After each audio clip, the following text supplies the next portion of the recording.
segura-me. Quando o mundo... Com a paz do Senhor. Vamos nos colocar de pé e vamos orar para nós iniciarmos nosso culto de louvor e adoração. Feche seus olhos e agradeça a Deus por estar mais uma vez aqui. Agradeça a Deus por mais uma semana, por mais uma oportunidade que você tem de estar na presença dEle junto com os irmãos aqui na igreja, de estar na presença dEle louvando e engrandecendo por tudo que Ele é. Nós sabemos que são muitas as distrações, os problemas que tiram a nossa atenção, que tiram o nosso foco, mas que nesse momento nós possamos estar aqui por inteiros, em espírito e em verdade, adorando ao Senhor com todo o nosso coração, com todo o nosso ser, pois tudo que somos e tudo que temos é para o Teu louvor, Senhor. Abençoa, Pai, essa noite, abençoa este culto, abençoa cada um que está aqui. Abençoe, Pai, para que possamos mais uma vez sentir aqui a Tua presença, o Teu falar, o Teu agir nas nossas vidas, pois viemos aqui Te buscar, Senhor. Queremos mais de Ti, Te conhecer, estar mais perto, Deus, cada vez mais, ó Pai. Que possamos ser insaciáveis, ó Deus, na busca por Ti. Que a gente saiba dessa importância todos os dias, ó Pai, de voltarmos a Ti, ó Deus, e procurar as respostas em Ti, Senhor, o refúgio em Ti, o consolo em Ti, ó Deus. Só Tu tens as palavras de vida eterna para as nossas vidas, só o Senhor tem promessas que não falham. O Senhor é o Deus que não mente, o Senhor é o Deus em que nós podemos confiar, o único e eterno Deus das nossas vidas. Abençoa, Senhor, este culto e receba o nosso louvor e a nossa adoração, pois Tu és digno, Senhor, de todo louvor, de toda honra e de toda glória. Nós oramos em nome de Jesus. Amém. Aleluia. Vamos louvar com alegria ao Senhor. Os anjos Te louvam, a igreja Te adora.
é bom nós podemos agradecer a Deus aqui em comunhão.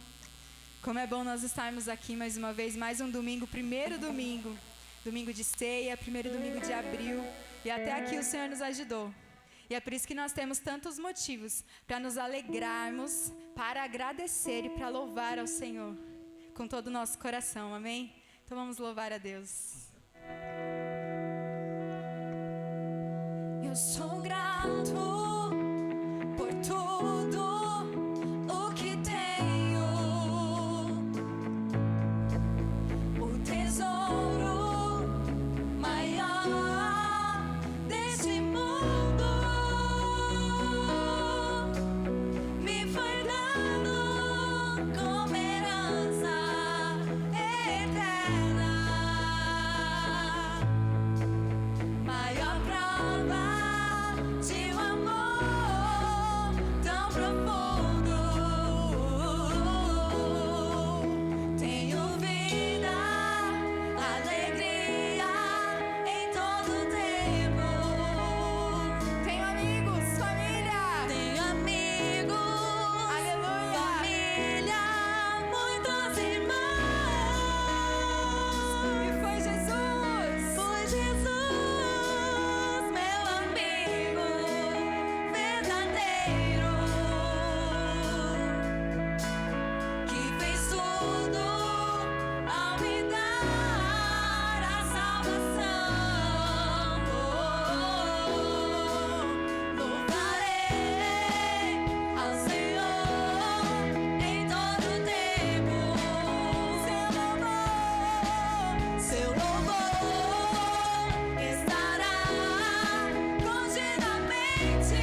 próxima canção, vamos aproveitar para trazer o nosso dízimo, a nossa oferta.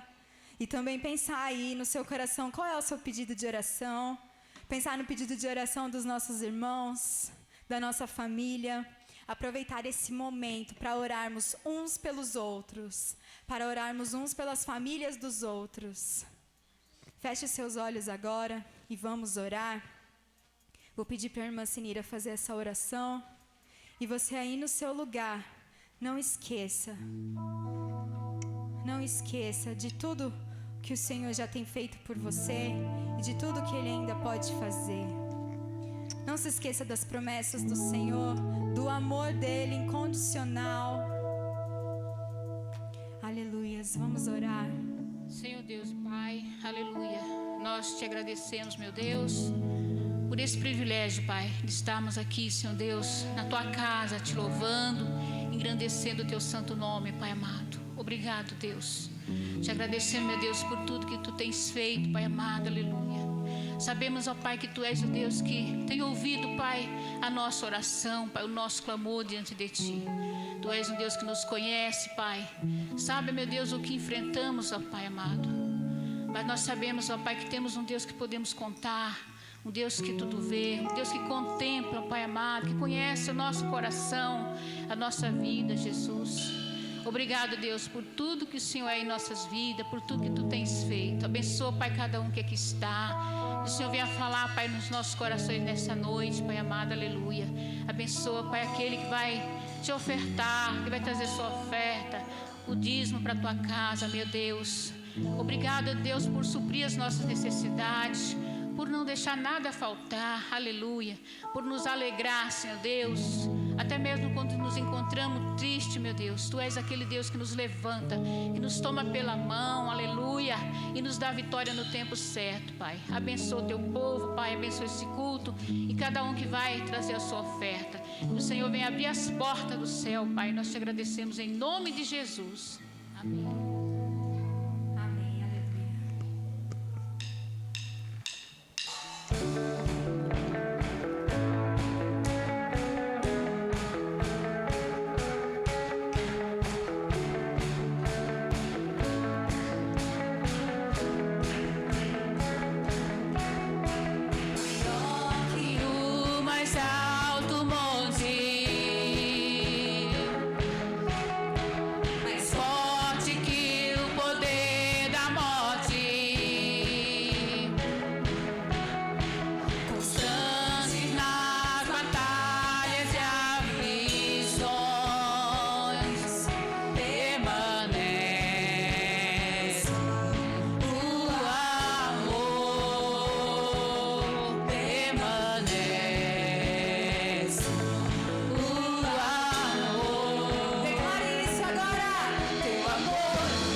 amor, ó Deus, que não acaba.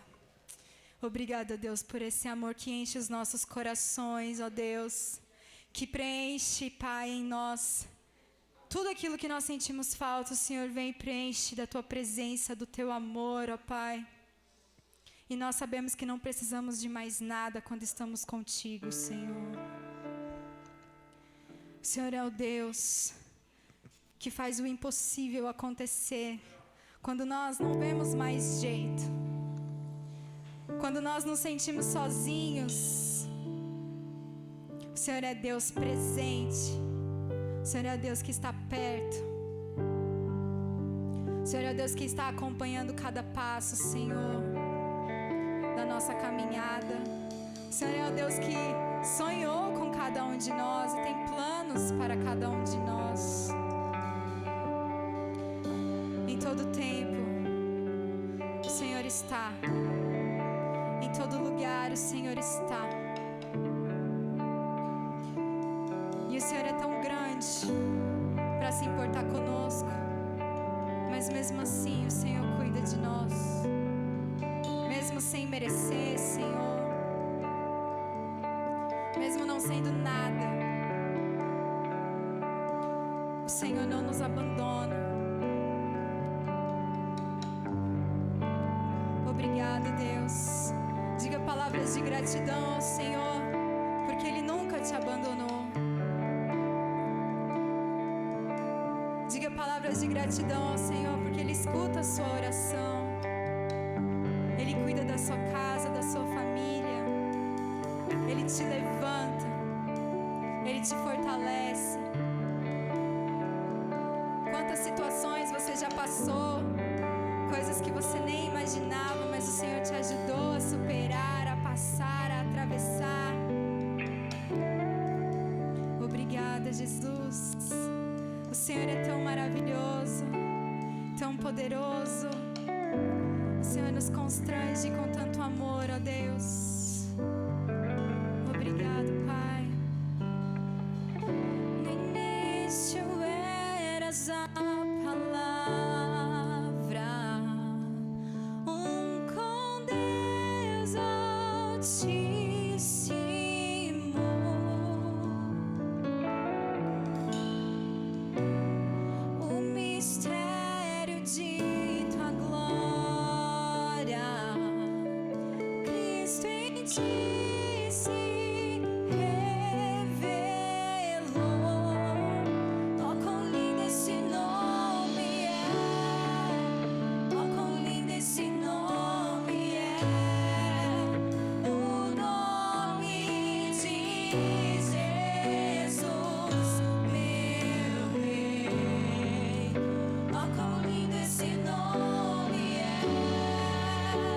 Maior que tudo Ele é.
Mais forte que tudo é.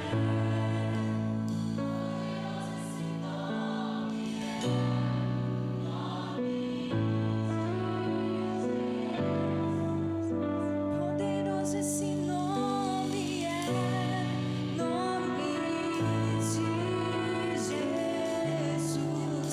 Poderoso esse nome é, nome de Jesus.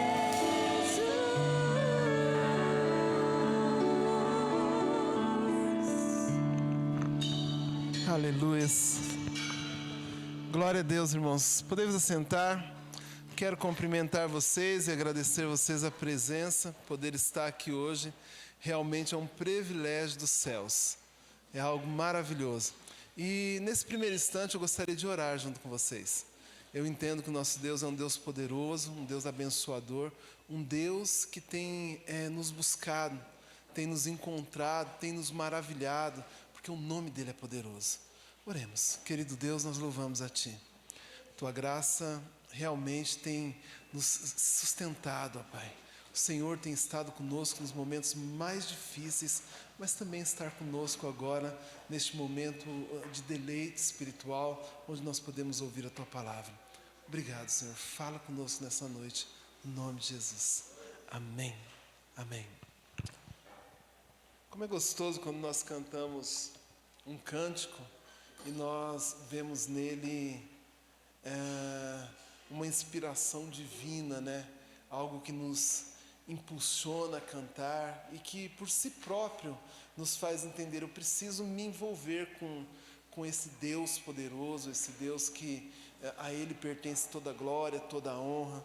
É muito gostoso quando nós temos essas convicções, né?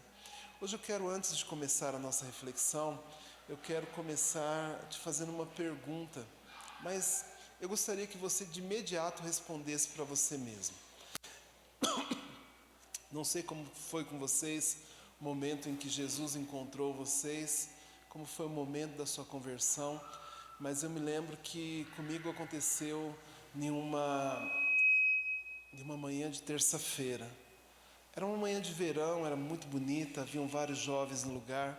E naquele dia Jesus me visitou e me deu a certeza, me trouxe a certeza de que minha vida nunca mais seria a mesma. Tinha por volta de 17 anos, por volta entre 17 e 18. E assim, eu decidi que tudo que eu faria na minha vida convergeria para aquilo que Deus, de alguma maneira, intencionara com o meu viver de lá para frente. Fazem aproximados 35 anos. E eu me lembro que logo em seguida, com 18 anos, parece uma coisa meio anormal, mas eu comecei a aprender a tocar violão, depois fui aprendendo outros instrumentos, e tive a percepção de Deus de que Ele me havia chamado para poder cuidar de pessoas, ensinar pessoas. Pode dar uma baixadinha, Ricardo, pode ficar tranquilo que aqui tem bastante retorno. E uma coisa muito interessante é que sair do local aonde Jesus havia me colocado, e não é sair do local físico, mas do local, vamos colocar, não geográfico, mas um local onde Ele havia me estabelecido ficar como servo dEle, sempre foi desconfortável para mim. Não era desconfortável porque eu não queria, não sei se eu estou sendo bem claro, mas era desconfortável porque eu ficava incomodado. Era um incômodo eu olhar e entender que era possível eu estar longe não apenas de Deus, mas a vontade daquilo que Deus queria para a minha vida. E eu quero que você, neste momento, pense naquele momento que Jesus, Ele te encontrou. Você estava perdido e Ele te encontrou e Ele plantou alguns sonhos no seu coração. É bem provável que você começou a deslanchar esses sonhos, a falar sobre esses sonhos, a trabalhar na sua vida essa questão desses sonhos, mas também é bem provável que em algum momento, na beira do caminho, esses sonhos pareceram não ser significativos para você em algum ponto. E você trilhou até um determinado ponto, mas talvez não tenha tanta expectativa e ânimo para que esse ponto continuasse. E eu quero que você, neste momento, reflita. Você pode fechar os seus olhos, eu vou orar com você a respeito disso.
Agora vai. Você já ouviu falar num ditado? Acredito que sim. Um ditado muito conhecido no meio dos cristãos, muito conhecido no meio do reduto evangelho, dentro da cultura evangélica, que diz o seguinte: o cair é do homem, mas o levantar... Já ouviram esse ditado? Quantos de vocês sabiam que isso não é um versículo bíblico? Pois é, né?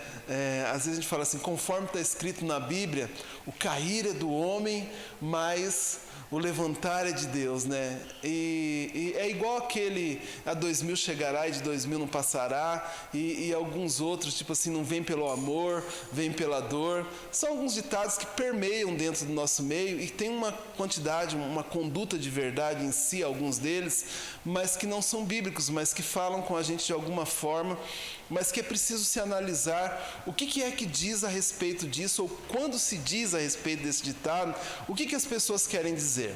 Normalmente esse ditado ele acontece quando alguém ou desistiu de continuar andando com Jesus, ou pecou, ou talvez tenha caído e quer arrumar uma justificação por que caiu. Então diz assim, olha, de fato eu caí, não voltei ainda, mas entenda uma coisa, como está escrito lá na Bíblia, o cair é do homem, mas o levantar é de Deus.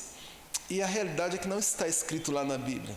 Não está escrito, muito embora tenha um cunho de verdade, quando nós o usemos de uma forma correta, não está escrito. Mesmo porque, muito embora nós sejamos pessoas que podem sim, e quando eu falo esse podem, eu não estou dizendo nem devem, e nem tem justificativa para quê, mas que estão susceptíveis a caírem, são homens, são mulheres, e uma hora ou outra podem acontecer isso. Quando normalmente nós olhamos para essa situação, nós encontramos tutela para isso.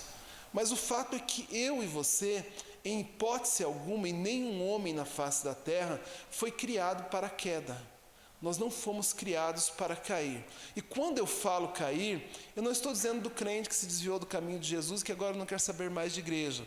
Eu estou falando de um crente, neste momento, ou de um homem ou uma mulher de Deus, que foi chamado para um propósito, adentrou dentro do propósito, na realidade viveu durante um tempo o propósito, mas agora entende que está num outro momento da vida e que os momentos da vida têm o poder de apagar o grande momento da nossa vida, que é o momento que Jesus nos encontrou. E é exatamente sobre isso que eu quero falar com vocês durante essa noite, durante essa nossa reflexão, porque nós não podemos negar que todos um dia, ou corremos o risco, ou um dia caímos em alguma área da nossa vida que, de certa forma, era a grande vontade de Deus para as nossas vidas e que nós olhamos e dizemos, Jesus, mas está tão pesado o fardo, está tão difícil. E aí, diante da luta, às vezes até com insistência, alguns até sucumbiram, alguns até desistiram, e com a consequência disso, veio ali um sentimento de fraqueza, uma falta de perspectiva, uma desmotivação, uma situação onde você fala assim, orem por mim porque eu estou fraco na fé. Talvez você já tenha ouvido muitos crentes falarem sobre isso. Ore por mim, porque quando eu aceitei Jesus, parecia que a coisa era tão diferente. Ele me chamou, eu me atirei com tudo para a obra dele, e ali eu cantava no ministério de louvor, ali eu tocava com os irmãos, ali eu pregava, e quando tinha cultos, olha que tempo maravilhoso, eu ia para a escola dominical, e eu ia para isso, eu fazia aquilo outro, mas hoje parece que as minhas condições são melhores, mas as minhas intenções ou as minhas ações não acompanham como era antigamente. Eu não sei, não consigo, eu me sinto fraco para poder resolver isso, e eu gostaria que Deus trabalhasse isso na minha vida. Será que existe alguém que passou por isso dentro do cenário bíblico? Nós não podemos negar que, na realidade, lutas acontecem. Desistências podem acontecer no meio do caminho. Mas existe um versículo que talvez seja o que mais se aproxima desse ditado popular que eu li com vocês, que é o Salmo 145, capítulo 14, que diz assim: o Senhor ampara todos os que caem e levanta todos os que estão prostrados. E eu li esse versículo uma vez, li duas vezes, li mais uma vez, e me parece que é uma referência bíblica de que pessoas cheias da boa intenção, pessoas crentes, um dia correm o risco de desistir ou de cair numa situação, numa cilada. Mas também diz assim com muita clareza que Deus, Ele não abandona aqueles que passam por situação disso. E eu não quero de maneira nenhuma estar dizendo que nós devemos correr para a queda. Eu quero dizer para você que Jesus, Ele levanta todos aqueles que estão dispostos a serem levantados, que muitas vezes estão prostrados. Esse versículo ele fala sobre a misericórdia de Deus, sobre o amor de Deus, e fala principalmente de um Deus que não abandona pessoas que um dia passaram por dificuldades, ou que nesse exato momento está passando pela maior ou talvez uma mediana tentação na vida. Não afirma que o homem tem como destino a queda de forma alguma. O homem não foi criado para a queda. Não afirma que nós precisamos experimentar o pecado para dizer assim: olha, já que Deus vai me levantar, então não tem por que ter medo de cair. Também não afirma que um servo está imune a lutas. Muito pelo contrário, é possível e vai acontecer que você vai passar por lutas. Mas ele diz, acima de tudo isso, que se você cair, se você passar por uma situação difícil, você não está sozinho, porque Deus nunca nos deixa em momento algum. Ele nunca nos deixa. Deus não nos abandona, Ele não abandona um filho que está passando por uma luta. E assim, nós precisamos olhar com isso com muito carinho, porque às vezes nós desistimos de tudo porque nós não encontramos em nós forças, quando na realidade nós precisamos de forças que vêm de Deus, e isso só acontece quando nós nos alimentamos do pão que vem do céu. Irmãos, se você que está me assistindo, esqueci de cumprimentar você nessa live, né? Mas se você está me assistindo neste momento e você se sente fraco, ou se você que está aqui no auditório da Vila Morim se sente fraco em algum momento ou por algum motivo, entenda que Deus não te abandona, Deus não te deixa, mas você precisa erguer a cabeça e olhar para Ele e recobrar os sonhos que Deus tratou na sua vida. Muitas vezes nós cremos que Deus só sonha com a gente financeiramente, né? É como se Deus fosse Tio Patinhas e nós fôssemos o Pato Donald, né? Eu sei que muita gente não vai nem saber quem que é o Tio Patinhas e o Pato Donald aqui, mas é o que eu pensei de mais próximo da minha época. Mas muitas pessoas olham e falam assim, olha, Deus é o pai rico que alimenta e que sustenta o filho pobre. Mas não é isso. Deus olha para o conteúdo total dos sonhos no qual Ele te plantou e te inseriu. Eu fiz questão de dizer para vocês que quando eu comecei a minha carreira na fé, eu não era nada precoce, eu já tinha chegando nos meus 18 anos, e Deus ainda me permitiu não apenas aprender a tocar, a glorificar a Ele e a viver uma vida dentro do Evangelho, como Ele me permitiu ensinar algumas outras pessoas, e hoje boa parte da meninada que tramita no nosso meio aqui, de alguma forma teve influência a nível musical, com o ministério desenvolvido lá há 10, 15 anos atrás, quando eu ainda era não era tão menino, mas ainda era um menino. E assim, Deus não exclui sonhos das nossas vidas. Talvez você tenha sonhado nesse mesmo setor, dessa mesma forma, e talvez pareça que esse espaço não é mais para você, ou que o espaço do Evangelho esteja longe daquilo que você pode fazer hoje. Mas a minha oração é que Deus ressuscite sonhos nessa noite. É que Deus retrabalhe vida. E que se você caiu em algum momento, você precisa aprender o que você deve fazer para reviver sonhos de Deus na sua vida. O cenário bíblico, ele é um cenário de homens muito especiais, né? Mas também de homens muito especiais que tiveram uma ascensão, que caíram e que foram levantados por Jesus. Entre eles, existe um personagem que talvez ele se identifique com a maioria de nós. O nome dele era Pedro. Eu sei que muitos falam assim, mas eu queria me identificar com Paulo, né? Até eu também gostaria de me identificar com Paulo. Mas a maioria das minhas ações, elas apontam para Pedro. E a maioria das minhas intenções apontam para Paulo, né? E juntando tudo isso, batendo no liquidificador, surgiu um Carlos. Então, a grande realidade é que muitas vezes nós olhamos para Pedro, aquele homem impulsivo, decidido, às vezes precipitado.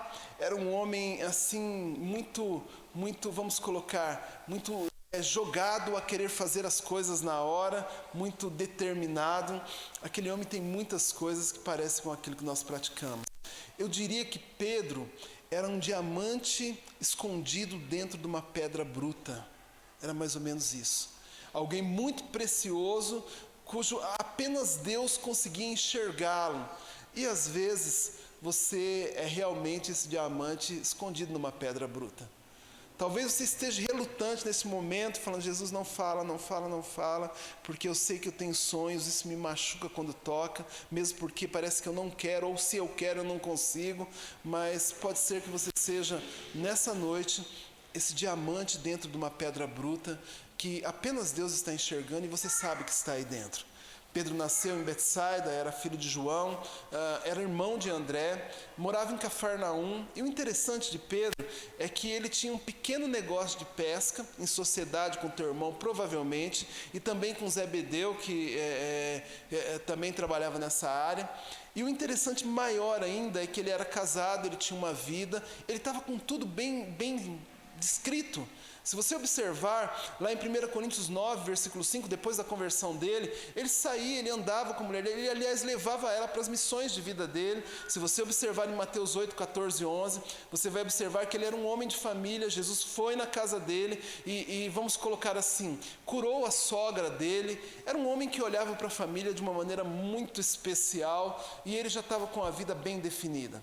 Quando Jesus encontra Pedro, é uma coisa muito bacana, porque o chamado de Jesus para Pedro era irresistível. E Pedro estava fazendo tudo aquilo que ele sabia fazer. Ele estava pescando. Pedro foi um dos discípulos mais próximos de Jesus, o mais decidido, o mais influente. Aliás, se vocês observarem, foi o único que, vamos colocar assim, Jesus chamou diretamente pelo nome e disse para ele assim, você vai ser a minha igreja. Você vai ser a minha igreja. As portas do inferno não vão prevalecer sobre a minha igreja. Olha, apacente as minhas ovelhas. O chamado de Pedro é algo singular, é uma coisa maravilhosa. Mas Pedro tinha o que nós podemos chamar de efeito na vida dele, ou de ação pendular, né? Nós temos aquela ação cíclica, que é a pessoa que fica girando e sempre volta para o mesmo erro ou para o mesmo acerto. Pedro não, ele era mais ou menos igual um pêndulo de um relógio. Ele ia para um extremo e ia para o outro. Ia para um, ia para o outro, e tomava atitudes e situações que eram muito complicadas. Se você observar em Lucas 9, versículo 32, Pedro, ele presenciou a glória de Jesus no Monte da Transfiguração. Ele ficou maravilhado. Jesus chamou ele para presenciar um dos momentos que talvez todos nós gostaríamos de estar ali, mas logo em seguida, em Lucas 9, versículo 5, ele fala assim, vamos fazer uma cabaninha aqui para eu, você, Moisés, tá, a igreja gostosinha, aquela que a gente chega aqui, é só glória, e olha, nessa noite feliz, nesse santo lugar, estou na presença de Deus, então eu vou esquecer as coisas que estão lá fora. Ele chamou Jesus para esse contexto. E disse assim, olha, não dá para a gente ficar aqui, lá fora é muito difícil. E de repente Jesus fala assim, Pedro, a igreja não é para olhar para dentro, ela é para olhar para fora. Ao mesmo tempo que ele olhava e vivia momentos maravilhosos, ele ia para um outro lado do pêndulo e ele falava coisas absurdas. Em João 13, versículo 8, Pedro, vamos colocar assim, aparentando uma submissão externa ou extrema, né, a Jesus, ele olha para Jesus e fala assim: Jesus, você não vai lavar meus pés não, tipo assim, eu não sou digno de lavar os meus pés. E ele reluta com aquilo, mas automaticamente quando Jesus fala o que aquilo significa, se você observar em Lucas 9, versículos 5 a 6, ele fala assim: tá bom Jesus, lava meu pé, lava minha mão, lava minha cabeça. Primeiro é assim, não lava os meus pés, agora você pode lavar tudo, Jesus. Se você observar, Pedro ele foi ousado o suficiente para ir encontrar Jesus sobre as águas. E eu acho isso muito lindo, porque eu não conheço outra pessoa além de Jesus e Pedro que tenha andado sobre as águas. Eu não conheço. Na realidade, ele entra ali em Mateus 4, versículo 28, 39, ele parece ser o homem ousado que olha para Jesus e fala assim: mestre, se és tu mesmo, chame para eu ir contigo e eu vou. E Jesus fala: vem. E você fala assim: poxa, agora o Pedro vai, meu, agora ele não tem. E ele começa a andar um pouquinho e ele se torna um homem tão medroso ao olhar para as adversidades da vida, que Mateus 14, versículo 30, ele começa a afundar por causa do medo que ele ostentava. Pedro, ele confessou ser Jesus, o Cristo, o Filho do Deus vivo. Isso está relatado lá em Marcos 8, 29. Pedro está conversando com Jesus e algumas pessoas chegam, Jesus perguntam: quem que vocês acham que eu sou? Alguns dizem: olha, dizem que você é João Batista, dizem você que é um dos profetas que voltaram. E aí ele olha para os discípulos, Pedro atira-se na frente e fala assim: eu sei quem você é. Ele fala: quem eu sou, Pedro? E Pedro diz assim: você é o Cristo, o Filho do Deus vivo. E Jesus olha assim: Pedro, olha, o Espírito Santo te revelou isso, Pedro, porque isso não poderia vir de ti. E Pedro talvez naquele momento falei assim: acertei em cheio, né? Mas em seguida, logo em seguida, Pedro olha para Jesus e fala: Jesus, vamos dar um jeito de sair daqui para você não ir para a cruz e não cumprir esse seu propósito de morrer por todo mundo, esse negócio está meio estranho. E aí Jesus, o mesmo Jesus que disse para Pedro: olha, foi o Espírito Santo que revelou isso através de você, fala assim: para trás de mim, Satanás. Pedro era isso, irmãos. Pedro, olha, se vocês observar, ele foi tão impulsivo que ele prometeu seguir Jesus em todo o tempo. João 13, versículo 37. Mas covardemente ficou olhando Jesus de longe, lá em Lucas 22, 54, quando Jesus ia para a cruz. Que coisa tensa, né? Vocês já andaram com pessoas dessa maneira? Pedro prometeu que nunca abandonaria Jesus em Marcos 14, 29, porém, ao ser questionado em Marcos 14, 66 a 75, ele disse assim: eu não conheço esse cara não. Esse homem está indo para a cruz? Não, mas você é amigo dele, você fala igual a ele, você tem um jeito dele. Não, você está enganado, eu não conheço, é outra pessoa que você está falando. Vocês já tiveram alguma pessoa, algum amigo que era dessa maneira? Vocês já tiveram que tem esses extremos pendular? Uma hora está assim, vamos Deus, e outra hora assim, Deus, não vou agora não. Pois é, se você não teve, Jesus teve vários amigos assim. E é bem provável que entre esses amigos de Jesus estávamos eu e estava você. Nós temos mais características próximas de Pedro do que nós jamais podemos imaginar. Quando Jesus encontrou Pedro, era um final de expediente de trabalho. Pedro estava juntamente com seus funcionários e trabalhadores da labuta. Ele estava guardando, limpando a rede, limpando suas ferramentas de trabalho. Pedro olhou e vinha um homem de longe. E assim, esse homem olhou para Pedro, ele não estava sozinho, estava Pedro e André. E esse homem, Jesus, olhou para Pedro e disse assim: siga-me e eu os farei pescadores. Mateus 4, 19 a 20. Eu os farei pescadores de homem. E olha, no mesmo momento, não teve questionamento, não teve pergunta, não teve enviar currículo, não teve uma entrevista motivacional, ou talvez uma entrevista voltada para a área psicológica, se era eles mesmos. Simplesmente eles deixaram tudo, deixaram as suas redes e seguiram a Jesus. E aqui começaria um dos momentos mais brilhantes, que foi a caminhada que Pedro teve, juntamente com outros discípulos, a caminhada que ele teve com Jesus. Uma caminhada com altos, com baixos, com vitórias, com momentos onde eles foram expulsar espíritos imundos, e aí chegaram lá, o negócio não funcionou, e voltaram para Jesus e falaram assim: olha, os seus discípulos foram expulsar o demônio do meu filho, mas ele não foi expulso. E Jesus olha para aquele espírito, expulsa aquele espírito imundo, e o interessante é que depois Pedro, juntamente com seus discípulos, com seus colegas discípulos, né, ele olha para Jesus: por que é que nós não conseguimos? Jesus fala assim: Pedro, vocês precisam orar mais, vocês precisam jejuar. E Jesus ensinava com muito carinho aqueles homens. A proposta de Jesus, ela apontava para a possibilidade de Pedro ser um homem que teria dificuldades, mas que esse homem que passaria por momentos de dificuldades, ele honraria a Deus e amaria as pessoas em todo o tempo. Para tudo quanto Pedro fosse fazer, a pergunta simples era: o que eu estou fazendo honra a Deus? O que eu estou fazendo dentro do contexto daquilo para que eu fui chamado, isso faz com que expresse o meu amor pelas pessoas?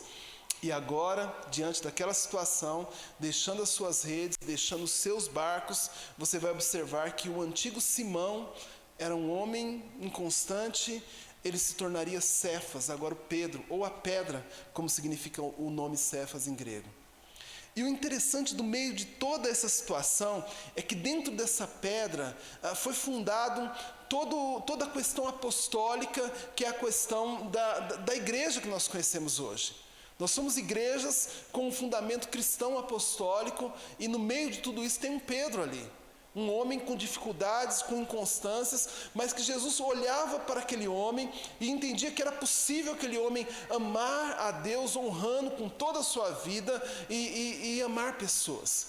Mesmo que aquilo fosse algo tão distante daquela pedra bruta que Jesus enxergava um diamante muito precioso dentro.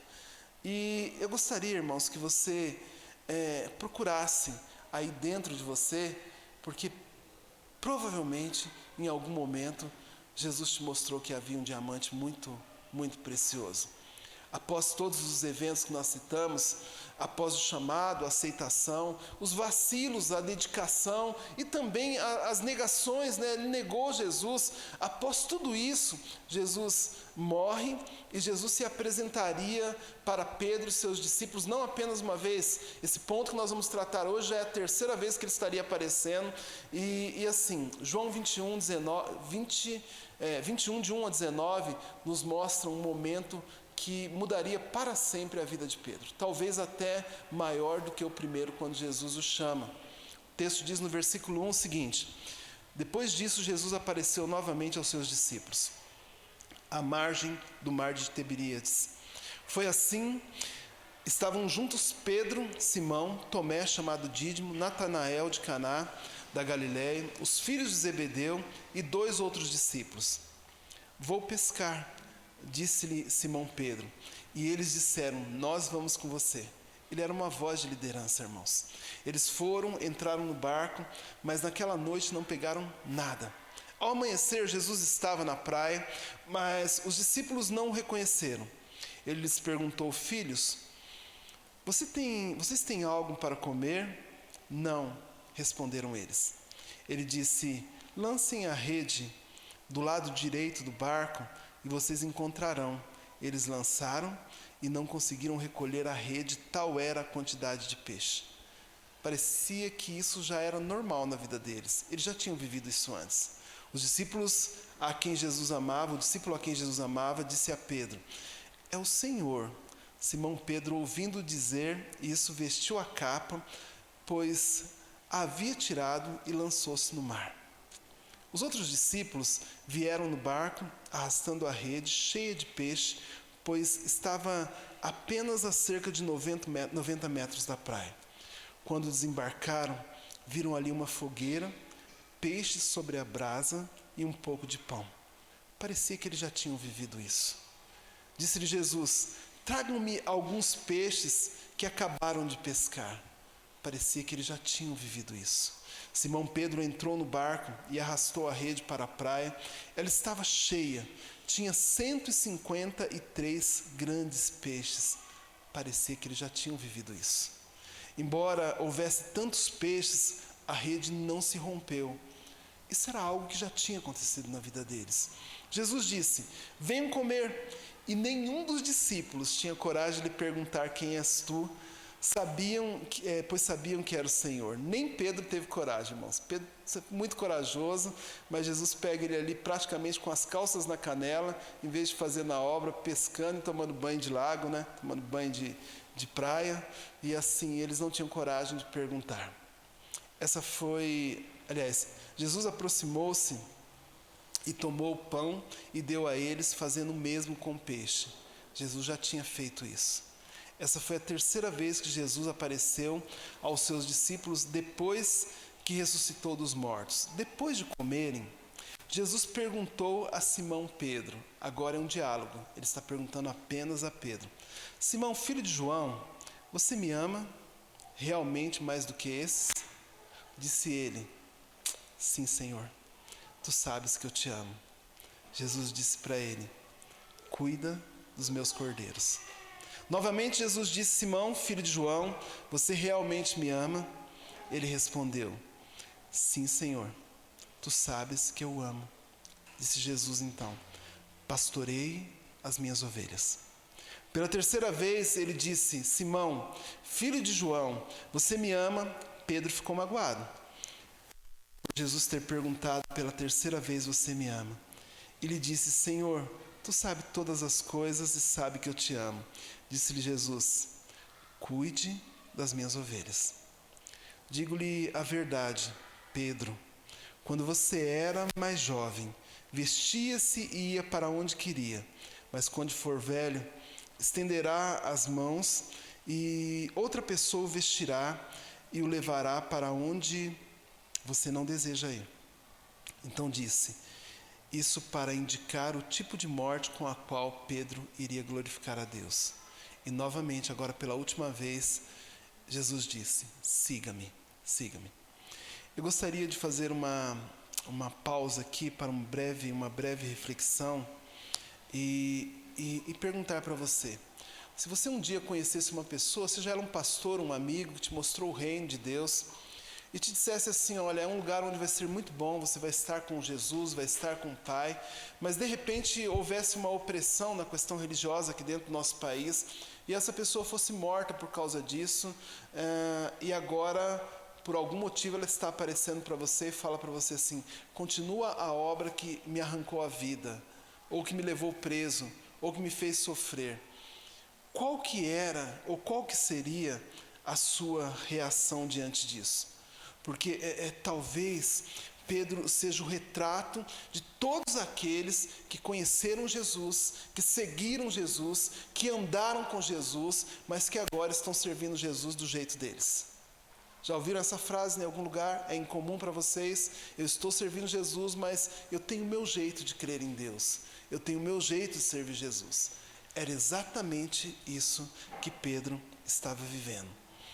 Então, tentar não continuar, tentar não fazer o que Jesus chamou Pedro para fazer, passou a ser uma opção. Primeiro encontro: Pedro, me segue e eu vou te fazer pescador de homem. Segundo encontro: Pedro, por que você não está pescando o homem, mas está pescando peixe? Vocês entendem? Vocês entendem como que é a situação? Eu vou tentar fazer um retrato, vamos colocar, mal sucedido da vida de um dos membros da nossa igreja e talvez por intimidade eu vou pegar a Mariane. Mariane foi chamado e assim, não dá para discutir o talento da Mariane para o que ela faz e a responsabilidade dela. Mas em algum momento, a Mariane decidiu que ser líder de ministério de louvor, muito embora Jesus houvesse chamado ela para fazer isso, já não é mais o que combina com a vida dela hoje. A Mariane cresceu, ficou sucesso, fez muito sucesso, foi contratada ali pela Globo, pelo SBT. Aliás, existe uma disputa assim pela Mariane, e agora a igreja não cabe mais na vida dela. E de repente Jesus aparece na vida dela, eu espero que essa não seja a história, não aconteça isso, mas fala assim: oi Mariane, tudo bem? Tudo bem, você está bem? E ele pergunta para ela assim: Mari, você me ama? E ela olha e fala assim: amo, Senhor, eu só estou te servindo do meu jeito, mas eu continuo te amando. Ele fala assim: tá, então apacenta as minhas ovelhas. E a Mariane percebe que Jesus não levanta daquela mesa do café do shopping e continua insistindo com ela: você me ama? E ela fala assim: eu te amo, Senhor. E aí ele pergunta assim para ela assim: então, apacenta os meus cordeirinhos. E aí a Mariane olha e fala assim: agora ele vai embora e eu posso voltar para o meu compromisso, agenda cheia e tal. Ele fala: Mariane, você me ama mesmo? E ela fica chateada e fala: Jesus, eu sou dizimista fiel e hoje eu ganho até mais do que quando eu ganhava, quando eu estava liderando o ministério de louvor. Eu vou para a igreja todo domingo, eu só não tenho tempo para fazer aquilo que você me chamou para fazer.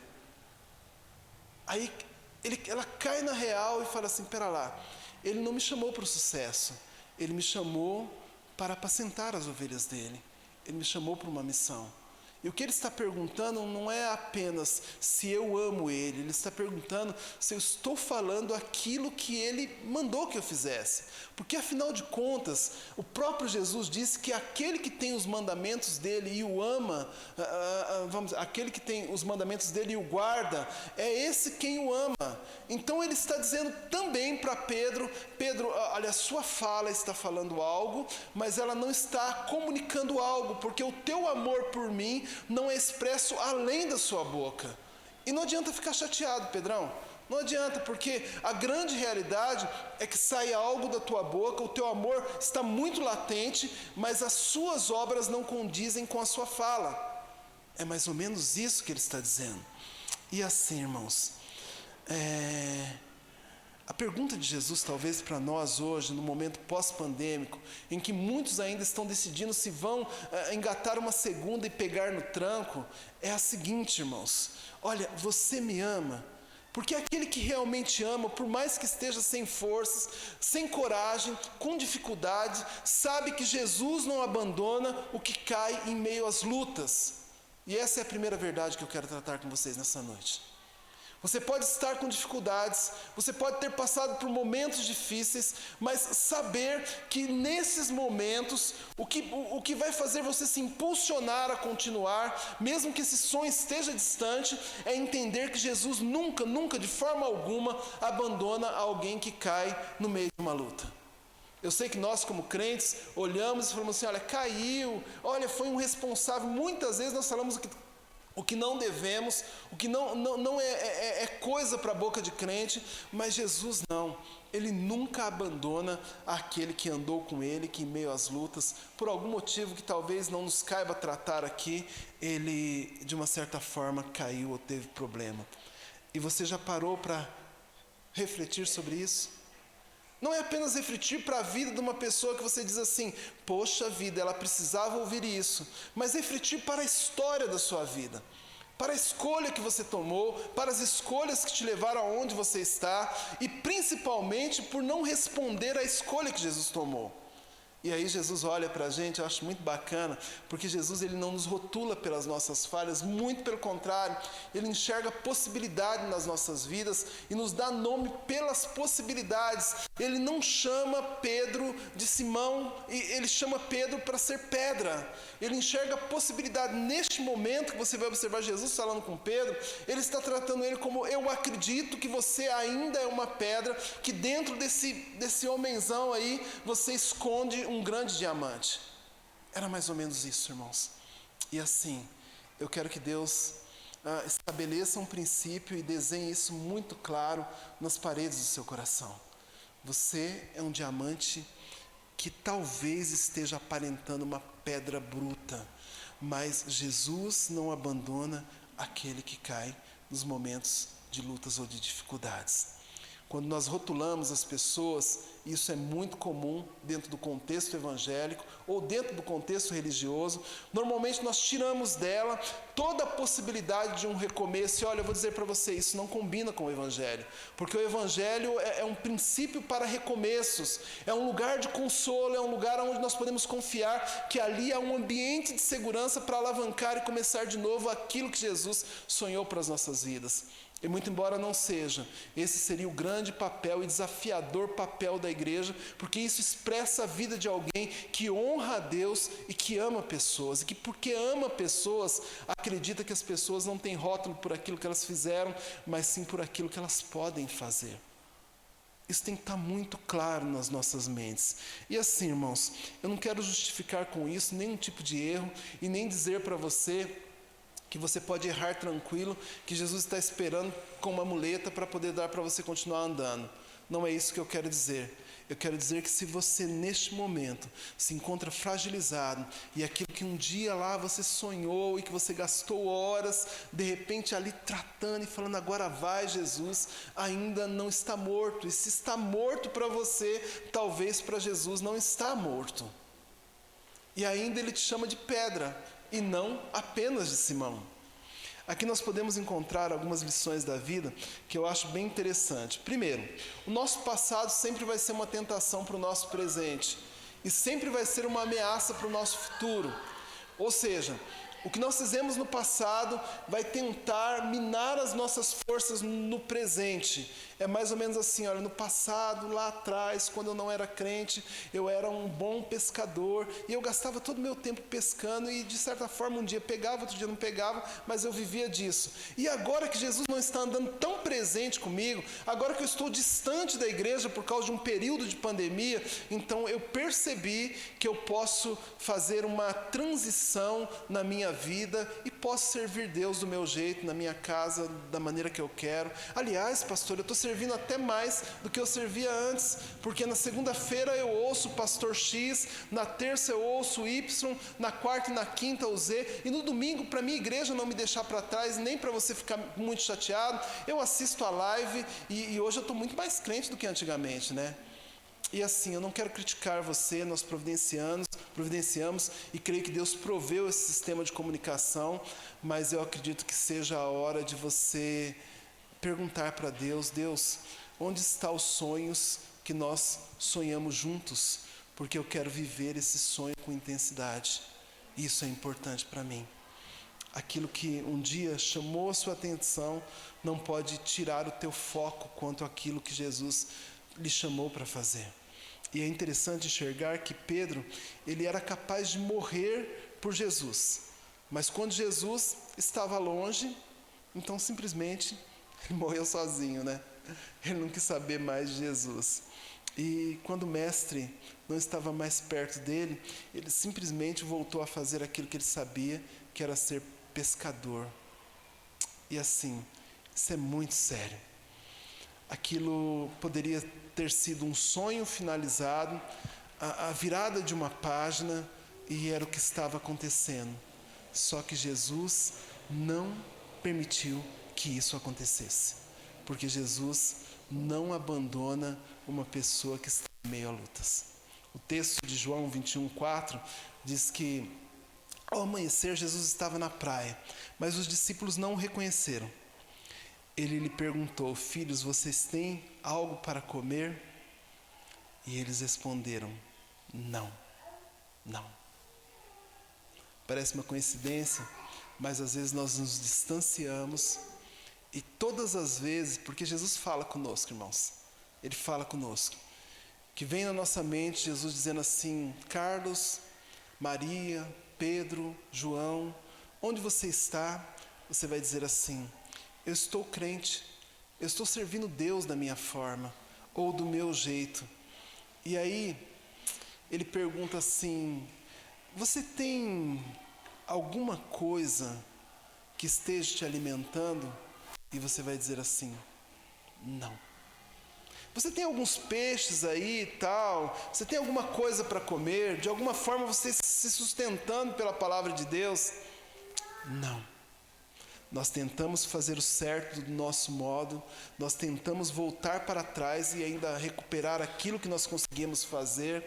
Nós usamos os recursos que nós temos, mas quando nós olhamos para tudo ao nosso lado, ainda faltam os peixes, ainda faltam os frutos. E o interessante é que aquele era um momento de luta para os discípulos. Era um momento de dificuldade. Eles haviam sonhado com Jesus. Eles estavam com Jesus e eu posso afirmar para você, sem sombra de dúvida, sem medo de alguém falar, esse pastor está pregando heresia, que naquele momento os discípulos de Jesus haviam desviado do caminho. Ou, no mínimo, da vontade de Jesus. E eles poderiam dizer assim, tá, mas nós estamos servindo a Deus do nosso jeito. Não vai ser nunca mais como era quando Jesus estava aqui. Mas nós estamos servindo do nosso jeito. Nós temos agora um jeito novo de servir Jesus. E esse jeito é o nosso jeito. E aí eu vou dizer para vocês, irmãos, naquela época, se já há aproximado 4.000 anos, debaixo de revelações, Deus não tinha dado uma nova revelação sobre como servir Deus no nosso jeito. Essa geração palpada dentro dessa questão, dentro do nosso século, está tão enganada quanto os discípulos estavam enganados naquela época, porque não tem como servir Deus do nosso jeito. Servir Deus do nosso jeito é chegar na beira da praia, estar passando a noite inteira pescando, e quando alguém lhe perguntar, você tem algo para me alimentar? Você vai falar assim, não, eu não tenho peixes, eu não tenho com o que te alimentar, porque a única coisa que me faz estar alimentado é se alimentar da palavra de Deus, e eu não estou se alimentando dela. É mais ou menos isso, irmãos. Mas é romantizado a questão de que nós conseguimos. E aí nós perguntamos, mas Deus, então por que isso acontece, né? Por que aconteceu com Pedro? Isso por que acontece comigo? Normalmente essa pergunta, ela vem com o esquecimento de que nós somos chamados para honrar a Deus e para amar as pessoas. Você nunca foi chamado para Jesus para fazer números na igreja. Na realidade, se você observar, eu não estou criticando hall de membros, mas isso é uma questão que nós temos para controle. Você não é chamado para ocupar os bancos da igreja, você é chamado para ocupar um lugar no reino. E sempre foi assim. Você não é chamado para ser um crente que vem no domingo na igreja, muito embora, irmãos, olha, é uma bênção poder estar aqui com vocês, mas isso não deveria sustentar toda a nossa fé e nem muito menos alimentar a nossa esperança, porque o que alimenta a nossa esperança e o que nos motiva é saber que nós somos chamados para honrar a Deus e para amar pessoas. Irmãos, pensem uma coisa, se a salvação não nos motiva, o que é que vai nos motivar? E assim, às vezes, por causa dessa situação, porque as pessoas olham e dizem assim, mas Deus não está dando, ou talvez eu não estou me sentindo motivado, elas acabam deixando de honrar a Deus e de amar pessoas, e quando percebem, estão andando sem Jesus. Estão andando sem Jesus. E assim, andar com Deus não passa a ser mais um motivo para ela, mas ela começa a procurar uma motivação que a faça andar junto com Deus. Vocês já viram situações assim? Eu não tenho mais motivo de ir para a igreja, mas eu vou procurar, vejo se nenhuma outra igreja, nenhum outro pastor, nenhum outros amigos e irmãos, eu encontro motivação para continuar sendo crente. Eu vou falar uma coisa para vocês que eu não quero que vocês esqueçam nunca, em hipótese alguma. Comecem a partir de agora esse raciocínio na sua vida. Não tem como a gente motivar vocês. Ninguém motiva ninguém.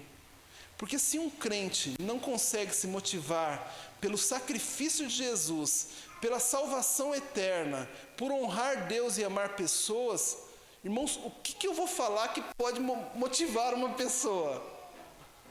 Irmão, se a morte de Jesus por mim, pecador, para que eu fosse salvo, não me motiva a permanecer numa igreja, irmãos, o que é que me motiva? O que me motiva? Olha, e agora eu não estou falando apenas para a igreja da Vila Mourinho, eu estou falando para você que me assiste. Eu não tenho motivo para ir para aquela igreja, X, Y, Z, independente da denominação, porque lá eu não me sinto bem-vindo, irmãos. Na igreja, a maioria das pessoas não se sentem bem. E elas são vitoriosas porque elas permanecem não sentindo bem na maioria das vezes. Lá eu não me sinto motivado. Irmãos, entenda uma coisa. Se o amor de Jesus não te motiva, então o que motiva? O sofá da sua casa? A gente tem que parar para pensar nisso, porque pessoas não são colocadas nas nossas vidas para nos motivar, mas sim para nos inspirar. E se Jesus um dia te inspirou a pescar homens, por que é que você quer uma motivação para continuar pescando homens? Porque todos que fazem isso acabam voltando a pescar peixes. Porque pescar peixe é motivador. Alguém aqui já pescou? Você fica o dia inteiro, você não pega nada, mas você está motivado. E quando você pega uma piabazinha, um lambarizinho, você fala assim, saí daqui, mas peguei um, né? A gente tem facilidade de ficar 8 horas com uma vara sem ter um belisco, uma questão, só molhando isca, mas 1h30 dentro de um culto parece não ser motivador, sabendo que esse Jesus nos dá uma vida eterna.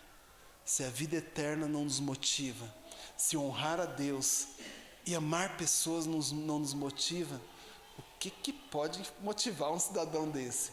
Porque não existe fórmula secreta. E assim, a gente pergunta, pastor, mas o que tem de errado eu querer me sentir motivado, né? Motivado, ir para a igreja motivado, cantar, oh glória, é isso mesmo.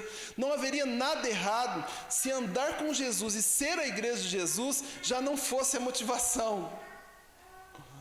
Não haveria nada errado, porque na realidade, se andar com Jesus, ser a igreja dele é a minha motivação, por que eu quero mais motivação ainda? Por que eu quero algo que toque no meu coração de uma maneira surreal e fale assim, servo meu, hoje você tem que ir para a igreja, porque eu vou falar contigo. Aí você vai falar assim, você já está falando comigo, né, Jesus? Então eu vou, porque senão sei que a coisa fica difícil. A grande realidade, irmãos, é que Pedro, ele não precisava de motivação para continuar cuidando das ovelhas. Ele precisava de inspiração. E a inspiração não estava no momento que ele foi pescar peixes. A inspiração estava no momento em que Jesus tirou ele da pesca de peixe e o trouxe para pescar homem. Quando Jesus fez isso, é tão maravilhoso porque foi irresistível. Jesus o chama e fala, eu vou te fazer pescador de homens. E foi tão inspirador que ele não resistiu. Mas agora, dentro de João 21, 15, 17, depois de comerem, Jesus perguntou a Pedro, Simão, filho de João, você me ama realmente mais do que esses? E ele disse, sim, Senhor, tu sabes que me amo. Disse Jesus, cuida dos meus cordeiros. E talvez Jesus esteja perguntando para você, meu servo, eu não vou citar nomes, mas assim, coloca o teu nome no meio dessa frase. Você me ama? E você vai falar assim, amo. Vim para o culto de domingo, estou aqui, estou assim animado, porque eu te amo. E ele vai perguntar assim, você está fazendo aquilo que eu te mandei fazer? E novamente, talvez você não tenha entendido, mas Jesus perguntou a Simão, filho de João, você realmente me ama? E ele respondeu, sim, Senhor. Tu sabes que eu te amo. Disse Jesus, faz aquilo que eu te mandei fazer. Pastorei as minhas ovelhas. Você lembra, Pedro, quando eu falei que tu és Pedro e sobre essa rocha constituirei a minha igreja e as portas do inferno não prevaleceriam contra você ou contra a igreja? Então você está fazendo o que eu falei para você fazer? E aí, pela terceira vez, ele disse, Simão, filho de João, você me ama? E Pedro ficou magoado. Como é possível que você possa estar magoado neste momento? Por que esse pastor está mandando eu falar ou fazer aquilo que eu fazia antes? Está mandando eu me engajar na obra, engajar dentro do ministério, sendo que eu já encontrei um jeito de amar Deus da minha maneira. E eu posso conciliar a pesca de homem junto com as pescas de peixe e não vai ter problema nenhum. Só que não. Jesus não chamou Pedro para pescar peixes. E aí, Jesus vai olhar para ele e fala assim, então volte a fazer aquilo que eu mandei você fazer. Cuida das minhas ovelhas. Cuida das minhas ovelhas. Quando Jesus encontrou Pedro ali no final de expediente, o que motivava Pedro era pescar peixes. Se ele pescasse, ele queria ficar mais um pouquinho. E quem é pescador sabe disso. Mas de repente ele olha para Jesus no versículo 19 de Mateus 4, e Jesus fala assim: eu tenho uma pesca maior para vocês, sigam-me e eu os farei pescador de homens. A inspiração foi tão grande que naquele mesmo instante eles deixaram as suas redes, deixaram tudo que tinham e seguiram Jesus, irmãos. O que eu estou querendo dizer para você é que na realidade Pedro estava dizendo para Jesus: eu te amo, eu tenho um jeito de te amar. E novamente Jesus pergunta, ele diz novamente: eu te amo. E ele sabia que ele estava amando com o jeito dele, mas ele não estava com a ação dele honrando a Deus e amando pessoa. E grave o que eu vou dizer para você: um ato fala muito mais do que 1000 palavras. Se você diz que ama Jesus, e se você conhece plenamente que aquele que tem os mandamentos de Deus e que os guarda, esse é o que ama Jesus, e de repente você ama, mas não consegue guardar, ou não quer, ou não é interessante fazer o que Jesus te mandou, o que Deus te mandou, então é bem provável que os seus atos estão dizendo mais do que as suas palavras. E aí a pergunta de Jesus é: você me ama mesmo? E você vai falar: eu amo mesmo, ama mesmo, amo, você me ama. E talvez neste ponto o nosso coração fique triste, porque dá a impressão de que Jesus não está acreditando nas nossas palavras, mas o que Jesus está dizendo é: você precisa fazer aquilo que você fala, você precisa continuar do ponto aonde você desistiu, do ponto aonde você deixou de fazer o que eu fazia, ou o que eu mandei você fazer. E eu quero finalizar com vocês, bem rapidamente, hoje é nosso dia de ceia, com uma afirmação que eu acho muito contundente dentro desse texto, que é o fator da luta que foi começada com Jesus, ela ser uma luta que ela é contínua na vida apenas das pessoas que Jesus levanta. Então eu quero chamar você para uma responsabilidade, para um desafio agora. Às vezes nós crentes olhamos para o reino e nós dizemos o seguinte assim: não tem problema não, pastor, não se preocupa com a pregação não de domingo, ou se preocupe, ou nós não precisamos se preocupar em evangelizar não, porque até mesmo as pedras falarão. A gente tem essa questão do poder de Deus, e de fato Deus pode fazer as pedras falarem, e se a gente insistir um pouco mais, fala assim: não, irmão, mas precisa de alguém que fale ao coração das pessoas. Pastor, você não crê não? Até a mulinha de Balaão falou, pastor. Então assim, a gente não precisa se preocupar muito com isso, irmãos. É aí que a gente precisa se preocupar, porque a grande realidade é que quando a mula fala, ou quando as pedras falam, é porque os crentes se calaram. É porque os crentes se calaram. E você talvez diga assim: mas pastor, não tem problema com isso. Há um tempo atrás eu vi, rodou muito nas redes sociais, e também não quero entrar num fator crítico, mas eu quero que você esteja com seus olhos abertos. Vários crentes, a maioria das pessoas que eu tenho nas minhas redes sociais são crentes, postaram um vídeo de um garoto, eu não conheço, não sei o nome dele, não sei o que propriamente ele cultua na vida dele, mas era um satanista, e as pessoas falaram assim: olha, um monte de crente colocando: vocês viram o que o satanista falou a respeito da igreja evangélica? Que era uma questão com o funk, com as músicas da igreja, e também não quero entrar na questão do mérito ou desmérito, mas muitas vezes nós estamos assim muito felizes, dizendo assim: vocês viram o que as pedras falaram? Vocês viram mesmo o que esse fulano ou ciclano falou? E nem crente ele é. Mas quando isso acontece, é porque nós esquecemos que a luta começada por Jesus continua na vida daquele que Jesus levanta. E se um dia Jesus nos levantou, essa luta é nossa e não do satanista ou das pedras ou da mula. Voltar de uma pandemia tão difícil, tão complicado, às vezes nos acua e nos enclausula em lugares que nós não queremos estar. Mas o nosso Deus ainda é aquele que aparece de manhã na praia e nos pergunta: vocês têm alguma coisa para comer? E quando você diz: não, nós não temos, que nós não pescamos nada, nós não conseguimos nada, a fala dele é: então por que você não tente do meu jeito? Jogue a rede do lado direito. Nós já fizemos isso uma vez. Faça isso, e quando você começa a perceber que os peixes vêm, que a situação acontece, ele vai olhar para você e vai falar assim: vem para a beira da praia, porque eu tenho comida para vocês. Jesus está dizendo assim: eu não escolhi pedras, eu não escolhi mulas, eu não escolhi outras pessoas, senão aquelas que eu escolhi e que eu levantei. E se você ainda está caído, é nessa praia que você vai experimentar o levantar de Deus. Se o cair foi uma realidade na sua vida, o levantar de Deus pode ser uma realidade na sua vida hoje, irmão. O levantar de Deus pode ser algo que vai te impulsionar a continuar uma obra que você nem tem noção do como isso pode acontecer, mas vai acontecer. É provável que os atributos de Pedro agora estejam mais claros nas nossas vidas, porque todos nós um dia nos sentimos fracos. Todos nós um dia, de uma certa forma, olhamos e caímos no meio dessa luta terrível e falamos: Deus, segura minha mão porque o negócio está difícil. Mas a luta que nós vamos continuar é uma luta que já tem vitória garantida. E por isso Deus te chama para essa vitória garantida. Versículo 17, vamos dar continuidade. Diz que Pedro ficou magoado porque Jesus lhe havia perguntado pela terceira vez: você me ama? E ele disse: Senhor, tu sabes de todas as coisas e sabe que eu te amo. E Jesus lhe disse assim: então faça o que eu te mandei, cuide das minhas ovelhas.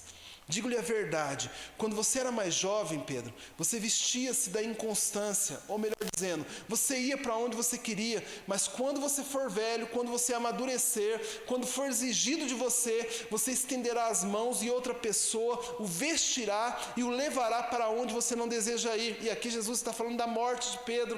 Pode parecer estranho, mas agora, neste momento decisivo, Jesus não está chamando ele para a vida, mas para colocar a sua vida nas mãos dele. É isso que Jesus está fazendo. E disse-lhe Jesus, isso para indicar o tipo de morte qual poderia Pedro glorificar a Deus. Então Jesus lhe disse: agora você entendeu, Pedro? Siga-me naquilo que eu disse para você fazer. Simples assim. Eu sei que muitas pessoas têm uma exegese diferente desse texto. Algumas vão buscar na questão do amor ágape, do amor isso, do amor... Olha, não é essa a minha intenção. Na realidade, eu não quero falar com vocês a respeito do amor de Deus dentro desse texto, mas do chamado contundente de Deus para Pedro, para mim e para você. Pode parecer estranho, mas Jesus está chamando Pedro para morrer por ele. E uma coisa mais estranha ainda, mas que é muito verdadeira, é que se você não encontrou ainda algo pelo que vale a pena você realmente morrer, você não encontrou algo pelo que vale a pena realmente você viver. É bem isso. Homens que não encontram um propósito, que podem lhe custar até mesmo a vida, não encontrou um propósito que realmente o faça viver e que faça viver com satisfação. Isso em todos os âmbitos. Perceber que esse Jesus nos encontrou e que Ele não abandona aqueles que caíram. Perceber que de repente nós podemos estar nos esquecendo que a nossa missão é honrar a Deus e amar a pessoa. E que esse mesmo Deus que nós honramos é aquele que começou uma grande luta, uma grande guerra, venceu na cruz do Calvário e depositou nas nossas mãos o privilégio de pregar o Evangelho. Irmãos, de que motivação a gente precisa mais? Para colocar os pés na igreja e dizer: eu quero viver isso, eu quero fazer parte disso, porque essa é a igreja que eu creio e é isso que eu quero fazer. Eu sei que é difícil, irmãos, quando você olha e você fala assim: pastor, nós somos uma igreja que tem uma história e essa história ela está caminhando conosco ainda. Boa parte dos nossos irmãos tem uma certa idade e eu sei que as nossas forças físicas acabam, eu sei disso, mas irmãos, pessoas de idade não deixam de sonhar. E eu quero que vocês sonhem comigo a respeito disso. Eu quero que você que está me assistindo agora nessa live, desliga não. Eu quero que você sonhe o que você pode ser aqui dentro da nossa igreja. Eu quero que você sonhe com isso. Eu quero que você volte para o banco que um dia você deixou de sentar. E eu quero que você diga assim: Deus, envia-me a mim, aonde o Senhor quer que eu vá. Deus, nos últimos 2 meses, e agora nós já estamos chegando no período derradeiro dessa série de mensagem que fala sobre lutas. Se você ainda não assistiu, as outras nós temos ela lá dentro das lives que nós conseguimos transmitir. Assista, Deus está construindo uma história, está nos chamando para fazer de novo e enxergar de novo aquilo que Ele pode fazer nas nossas vidas. Eu vou finalizar com um testemunho que eu acho que eu já contei para vocês em uma dessas pregações que nós tivemos. Certa vez, um grupo de seminaristas ele foi convidado para visitar o museu de John Wesley. E o interessante é que quando eles foram visitar, uma garotada toda começaram a observar a escrivania de John Wesley, a casa que ele tinha morado. E aí a pessoa, o guia que estava que estava lá com eles, ele mostrou um lugar que parecia um chão meio desgastado e disse assim: aqui era o lugar onde John Wesley orava e onde ele passava horas da vida dele orando por um avivamento com o povo de Deus. No momento onde a igreja já não olhava com os bons olhos para o que era ser igreja, já estava determinada a fazer do seu jeito. E eles tiveram aquele dia muito corrido e depois foram todos para o ônibus, mas quando chegaram lá, um garoto não estava lá. E eles ficaram preocupados porque haviam perdido aquele garoto e correram para procurar onde ele estava. Procuravam para um lado, procuravam para o outro, procuravam para o outro. E foram lá naquele lugar que havia sido apresentado para aquele garoto. E quando chegaram lá, aquele garoto chorava aos prantos e dizia assim: faz acontecer de novo, Jesus. Faz acontecer de novo aquilo que o Senhor fez no passado. Esse garoto chamava-se Billy Graham. E ele foi um dos maiores evangelistas de todos os tempos, irmãos. Por que é que Deus não pode fazer acontecer de novo na sua vida?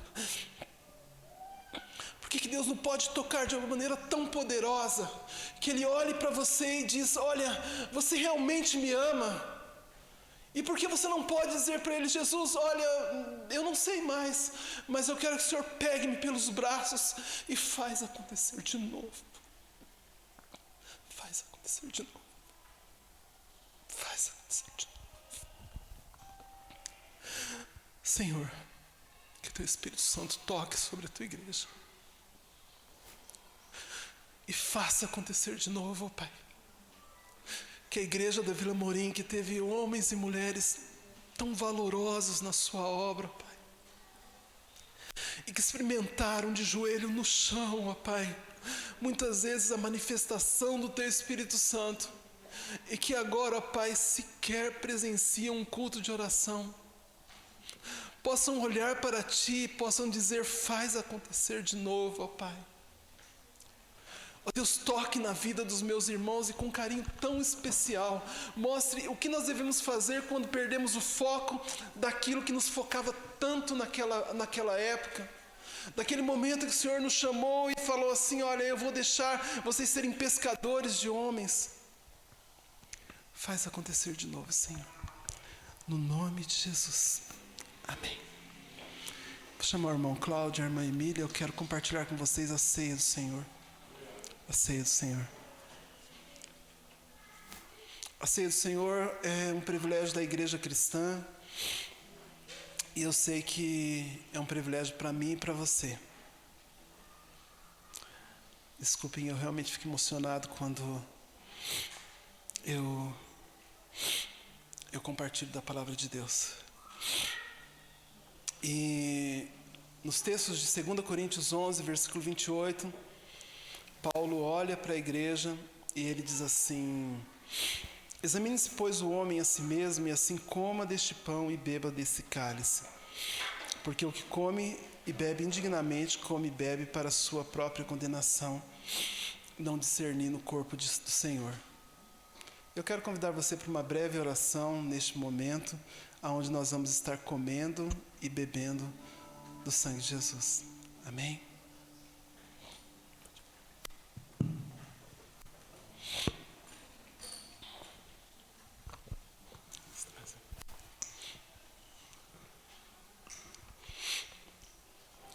Senhor Jesus, perdoa os nossos pecados e ressuscita a nossa vida diante da mensagem da cruz. Senhor, nós te agradecemos porque o Senhor tem sido bom e nós nesse momento, ó Pai, colocamos diante de Ti toda a nossa vida. Perdoa os nossos pecados. Pai, consagra esses elementos em nome de Jesus. Receba o corpo de Cristo. Amém.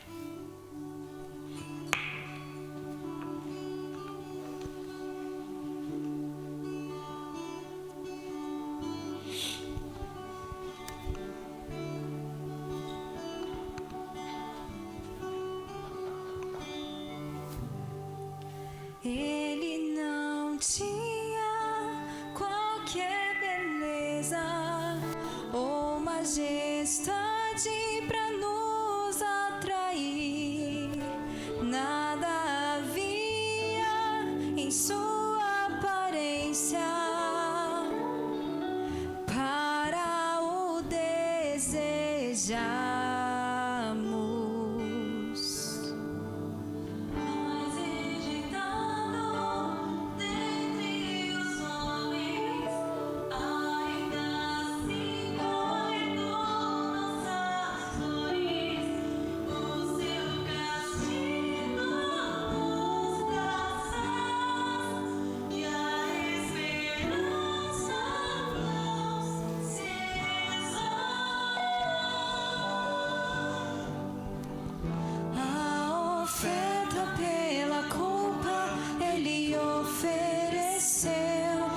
satisfazer o Criador.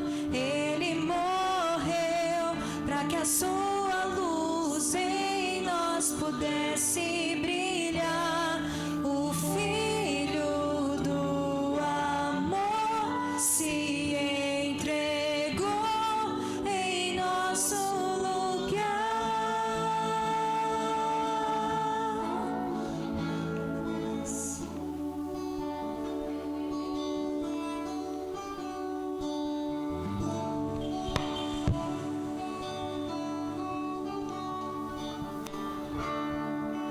Mas rejeitado dentre os homens, ainda assim carregou nossas dores. O seu castigo nos traz paz e a esperança não se esvai.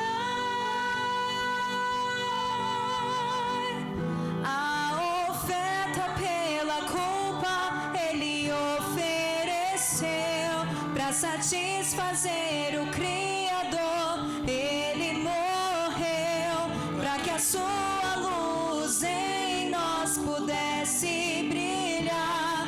O Filho do amor se entregou em nosso lugar.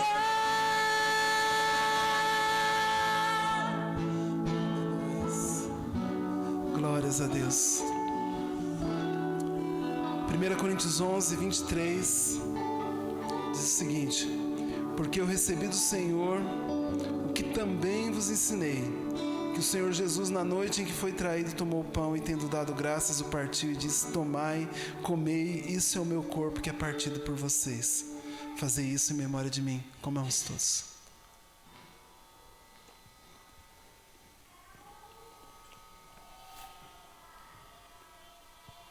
Nós somos gratos, Senhor, porque o Senhor nos resgatou e nos chamou para um novo começo. Em nome de Jesus. Amém. Glórias a Deus. Mas rejeitado dentre os homens, ainda assim carregou nossas dores. O seu castigo nos traz paz. Receba o sangue de Cristo. A esperança não se esvai. A oferta pela culpa ele ofereceu para satisfazer o Criador. Ele morreu para que a sua luz em nós pudesse brilhar. O Filho do amor se entregou em nosso lugar. És o Cordeiro que pelos nossos pecados foi esmagado sem dizer uma só palavra. Se entregou aos cravos, derramou sua vida até a morte, provando a ira amarga, pra nos dar sua doce graça e nos fazer viver.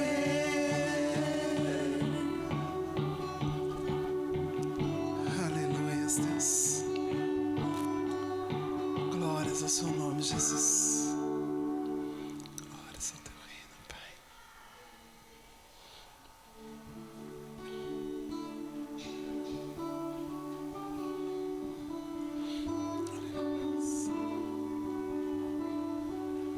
És o Cordeiro que pelos nossos pecados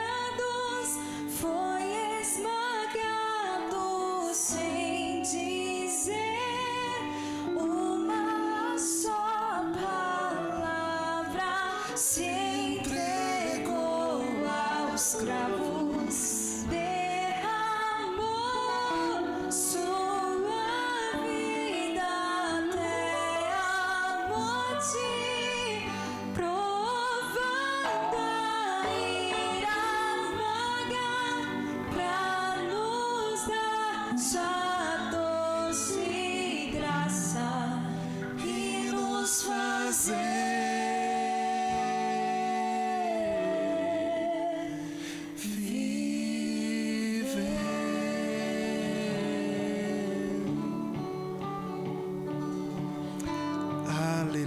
Jesus. Semelhantemente também, depois de cear, tomou o cálice, dizendo: este cálice é um novo testamento no meu sangue.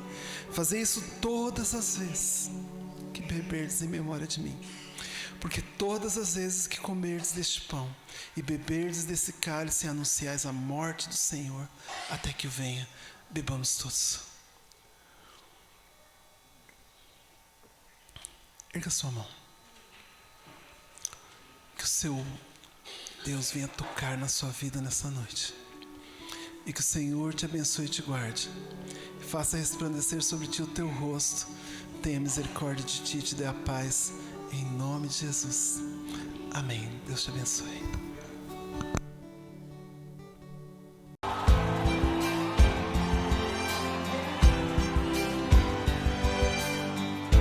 Disseste que nunca me deixaria. Disseste que a vida me abalaria. Disseste que no mundo eu teria aflições.